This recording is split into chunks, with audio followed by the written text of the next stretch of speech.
A preposition is a word that is used to show the relationship of a noun to another, or it's a word used to show the position of one noun to another, e.g., the cat is on the table.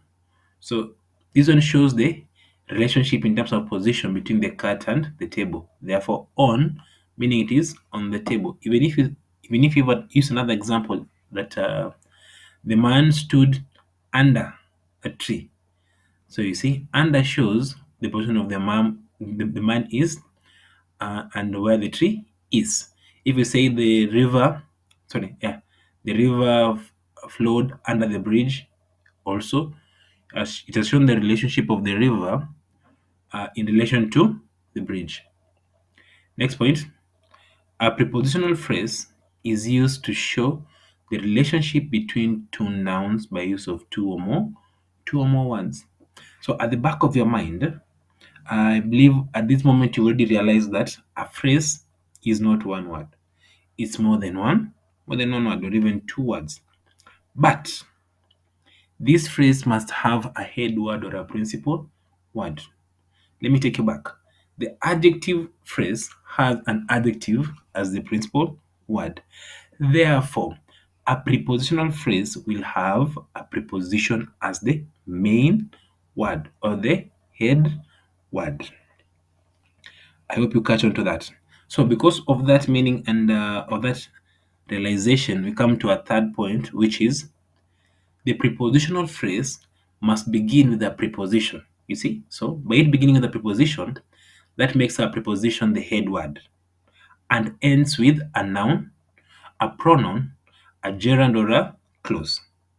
So this is a preposition plus noun to form a phrase. Then you have a preposition plus pronoun to form also a phrase.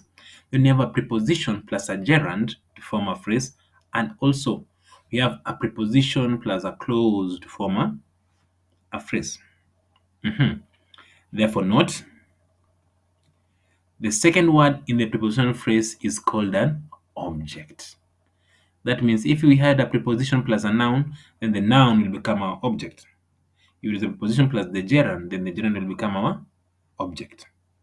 If you're keen, you'll learn that by it being an object, in English, all objects, they are more or less nouns, or they must have nouns in them. So we cannot have a verb as our object. Please be keen on that one.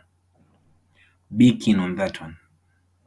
And I will help you to understand why we cannot have a verb as an object and we have a gerund which has ing. So stay tuned.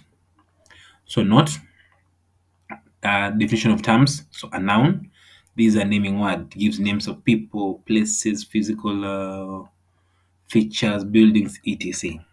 Then you have pronouns. So a pronoun is a word that is used in the place of a noun.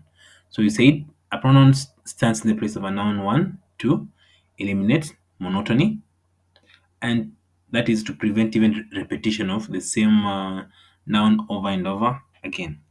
Then you come to the gerund. So the gerund is a verb that when added ing, it functions as a noun. I hope you've gotten that one. That is, if you add ing to that verb, it ceases to be a verb, but now it takes the position of a noun. E.g., to smoke cigarettes is bad.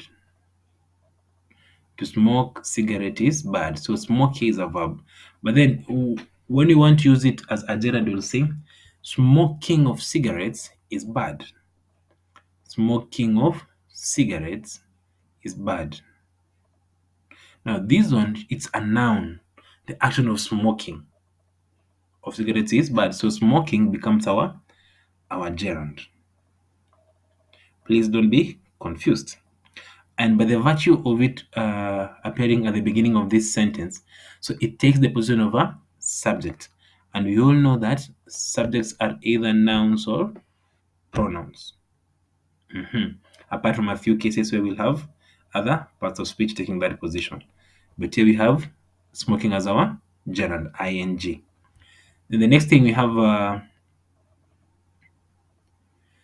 clause. So This is a group of words that can either make sense on their own or not.